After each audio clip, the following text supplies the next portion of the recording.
I'm Travis from Just Trav'lin, and today we're going to talk about our custom DIY electrical system that we installed in our four-wheel camper. We've been living in this camper for over a year, and we thought it was a good time to talk about what we did.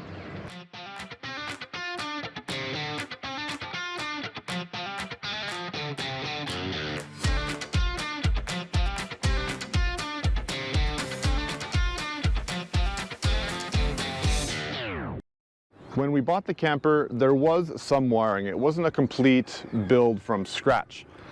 We moved the batteries from the back left to the front right, creating all sorts of compartments. We also added a lot of accessories too, like a fridge, water pump, and stuff like that. But first things first, let's go check out the batteries. So in our custom rear seat, this is where the bulk of our electronics equipment sits. We ended up buying a single 100 amp lithium battery from VPR. It's a lithium iron polymer battery, producing 100 amp hours or 1200 watt hours. We originally went with this battery because it was on sale in our local area, and also it has a 10-year warranty, so didn't have much of a choice. That was a pretty good deal. The camper originally came with 2 lead acid batteries. They were super heavy, super old, and not as efficient, so we decided to make the upgrade to a lithium battery. We obviously have an inverter in our camper, and we only use it for mostly charging our laptops or Starlink, as we haven't switched over to 12-volt power for that.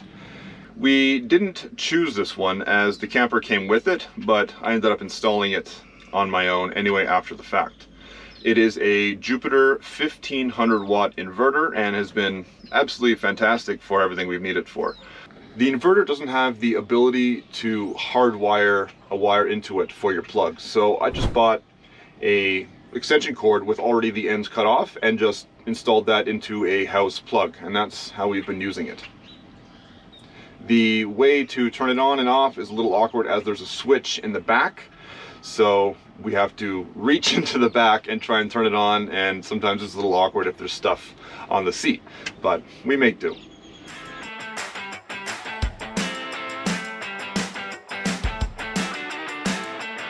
Our four-wheel camper came with a single 100 watt solar panel when we bought it. Now I didn't think that was enough, so I ended up installing a second 100 watts. So 200 watts input from solar is what we have. I connected the panels in series, which adds both of the panels' voltages together for the input, but will also at the same time keep the amperages minimal, which is what I planned because our charge controller is only capable of 20 amps input, so I didn't want to go anywhere near that limit. The solar charger we went with is from Armada. Now this one is an MPPT, maximum power point tracking, compared to the old PWM, pulse width modulation. And we went with this style as it's much more efficient and has faster charging times. This charger has many capabilities. It can work with just about any battery type, and including 12 and 24 volt systems. You can also track voltage input, amperage input, battery capacity, device temperature, and many other kinds of abnormalities that may occur. It'll let you know basically anything you need to know about your charging system. Personally, I would use this product again, as they also offer 30 and 40 amp systems for much bigger electrical input systems. A DC to DC charger. Now, we didn't originally install this on our build before we left, but a few weeks into our trip we noticed that the battery wasn't charging to full capacity. It was getting into winter in Canada, the days were small, and there was a lot of clouds, so we knew something had to change. We bought this on the road and options were limited, but we ended up going with this Victron 30 amp charger. This product is not the smart charger, so we have to remember to turn it off and on when driving, or we could drain the battery, which we've gotten into once or twice before. Now this Victron charger is the isolated version, so that means the incoming negative and the outgoing negative are both separated. You can buy ones where they are the same.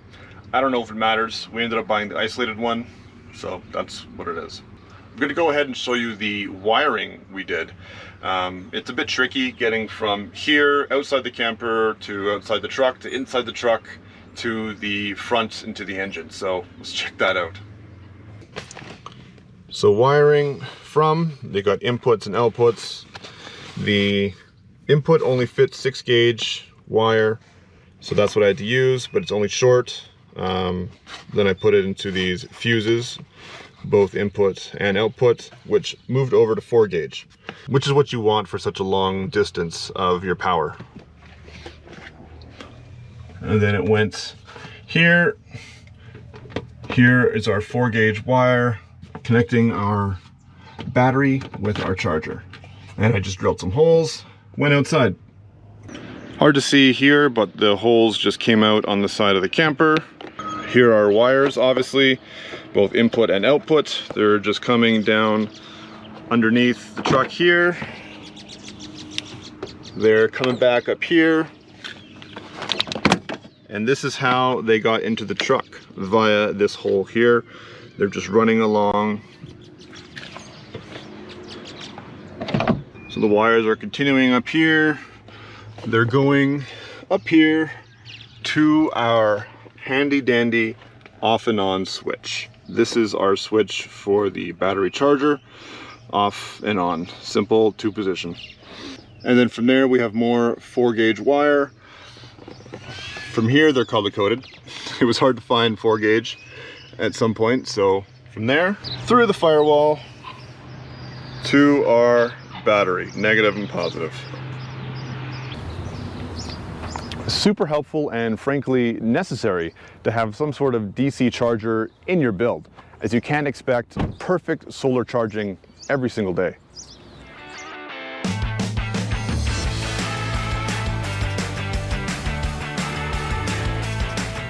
Some other small but crucial changes that we did to the camper were our fuse panel and our switches, like our DC charger switch up front and our master power switch here. Now, there used to be a pull switch for the master power, but I'm really glad we switched to an on-off 2-position switch like this. Now here's the fuse panel. I basically changed this because the old one didn't have enough slots. This is a fuse panel with 12 accessory slots, and you can see we didn't use them up yet, but the old one didn't even have this many, so we still have slots to fit 5 more accessories. Again, this is from Blue Sea Systems, and it's a really easy fuse panel to put together. The accessories we installed into our fuse panel are our new 12-volt fridge. This is a USB that charges at 5 amps with 2 USB plugs. Super handy every single day. Gets a lot of use. We have this wonderful fan here that we wouldn't have survived without parts of Mexico. We also have these wonderful switches down here to our fridge, our rear lights. They are also backlit, so that's why they needed power. And of course, we have our wonderful water pump, which we couldn't do without.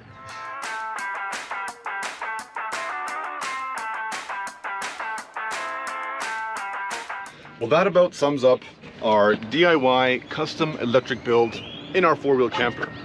There are some things we would do differently had we to do it again, such as maybe combining the solar charger and the DC charger into one unit, or at minimum making sure the DC charger is an automatic charger, so we don't need a on or off switch.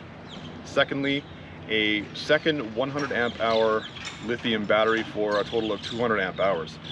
While we've made do in a year with just a single 100 amp, it'd be nice to have that. And finally, shore power. Shore power would be nice to have staying at campgrounds that offer electricity, but in a year of traveling, we've stayed at very few of those. So that's more just a nicety in the end as well. I hope you enjoyed the video of our custom electrical system in our 4-wheel camper. If you're looking to build your own electrical system in your own build, whatever it be, camper, van, I'll make sure to put all of the links for all of our gear into the description of the video. See you on the next one.